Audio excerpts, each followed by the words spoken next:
Hello everyone, welcome back to my channel. एक बार फिर आप सभी लोगों का स्वागत है। अगर आप नए हो तो चैनल को सब्सक्राइब कर लीजिए। तो ये कक्षा 11 यूपी बोर्ड का भूगोल है। पाठ का नाम है वायुमंडल, संगठन तथा संरचना, चैप्टर 8 है। तो पहला क्वेश्चन इसमें बनता है, वायुमंडल किसे कहते हैं। सबसे महत्वपूर्ण क्वेश्चन है। तो देखिए, तथा वायुमंडल की कौन सी परतें हैं वर्णन कीजिए। ये आपका जब भी क्वेश्चन बनेगा तो 8 नंबर का बनेगा या 10 नंबर का। तो पहले आप समझिए वायुमंडल किसे कहते हैं। तो देखिए, वायुमंडल किसे कहते हैं, पृथ्वी के चारों तरफ पाए जाने वाले रंगहीन, गंधहीन तथा स्वादहीन गैसों के आवरण को वायुमंडल कहते हैं। वायुमंडल की परतें, तो वायुमंडल की निम्नलिखित परतें हैं जो 5 हैं। तो पहला है क्षोभमंडल।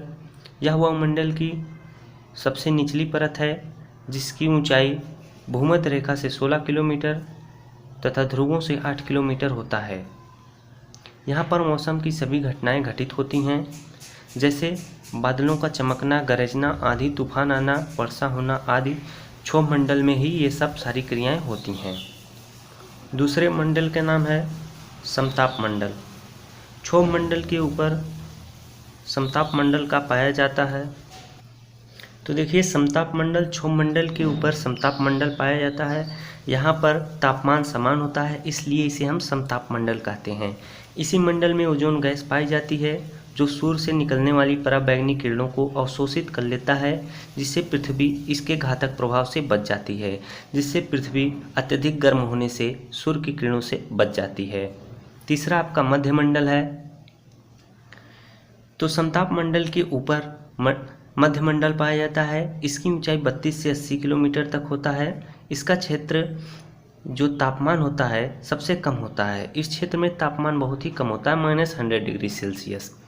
अब चौथा आपका आयन मंडल है। मध्यमंडल के ऊपर आयन मंडल पाया जाता है जहां आयन गैस की प्रधानता होती है। इसी मंडल में रेडियोधर्मी तरंगें चलती हैं। यदि आयन मंडल की अवस्थिति यदि उपस्थित नहीं होता तो रेडियो प्रसारण नहीं सुन पाते। इसकी ऊंचाई 640 किलोमीटर तक होती है। पांचवा आपका बहिर्मंडल है। यह वायुमंडल की सबसे ऊपरी परत है। इसकी ऊंचाई 100 से 2000 किलोमीटर है, यानी 1000 से 100 नहीं, 1000 से 2000 किलोमीटर है। इसके बारे में किसी को विशेष जानकारी नहीं है। यहाँ पर हल्की गैसें रुई के गुच्छे की भांति तैरती रहती हैं। तो यहाँ जो हल्की गैसें हैं वो रुई के गुच्छे के तरह तैरती रहती हैं। तो आप 5 वायुमंडल के 5 मंडल आप पढ़ लिए। तो आप यहाँ पर आप ये पढ़िए, वायुमंडल का संगठन किन तत्वों से हुआ है। 2 नंबर का बहुत ही महत्वपूर्ण क्वेश्चन है। तो गैस से, जलवाष्प तथा धूल के कणों से हुआ है। तीसरा क्वेश्चन, जलवाष्प पृथ्वी पर एक कंबल की भांति कार्य करता है, स्पष्ट कीजिए। ये हमेशा क्वेश्चन आता रहता है आपके पेपर में।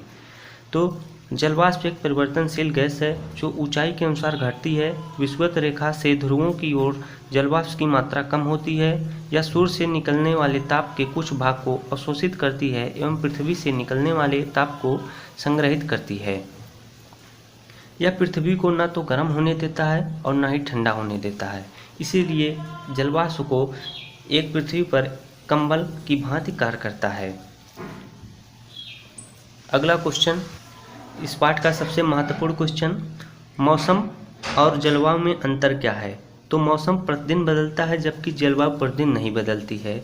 मौसम में परिवर्तन क्षणिक होता है, यानी तुरंत बदल जाता है, जबकि जलवायु में परिवर्तन दीर्घकालिक होता है, लंबे समय के लिए। मौसम किसी स्थान का कम समय तक योग होता है, यानी मौसम किसी स्थान पर कम समय के लिए रहता है, जबकि जलवायु किसी स्थान के अधिक समय के लिए योग्य होता है।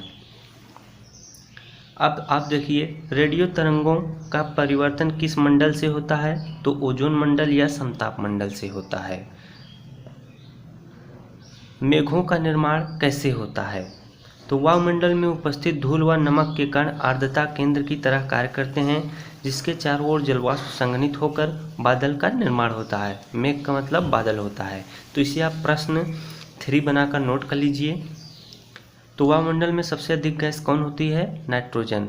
वह वायुमंडल का परत जो मानव जीवन के लिए उपयोगी है, क्षोभमंडल। कितनी ऊंचाई पर ऑक्सीजन की मात्रा नगण्य हो जाती है? 120 किलोमीटर। बहुत ही महत्वपूर्ण क्वेश्चन है। किस प्रदेश में रासायनिक अपक्षय प्रक्रिया यांत्रिक अपक्षय की अपेक्षा अधिक शक्तिशाली होता है? तो आंध्र प्रदेश में। लैपिज किसे कहते हैं? यह भी इंपॉर्टेंट क्वेश्चन है। अनियमित धरातल के। भृंग और स्टैग किस अपरदन कारक द्वारा बनते हैं? तो तरंग एवं धाराएं। हिमोड़ निक्षेप किसके द्वारा जमा किया जाता है? तो हिमनद के कारण। ये भी पूछा जा सकता है। टार्न झील बनती है, ये बहुविकल्पी में आता है, हिमनद के अपरदन द्वारा। गोफुर झील निर्मित होती है नदी द्वारा। भी आकार की घाटी निर्मित होती है, ये भी एमसीक्यू में आएगा, नदियों द्वारा युवा अवस्था में। एक गहरी घाटी जिसकी विशेषता सीढ़ी नुमा खड़े ढाल होते हैं किस नाम से जानी जाती है? तो गार्ज।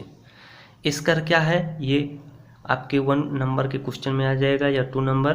तो एस्कर क्या है? जो हिमनद नीचे बर्फ की घाटी में जमा हो जाता है या बर्फ पिघलने के बाद वक्राकार के रूप में मिलते हैं, तो जिसे हम एस्कर कहते हैं।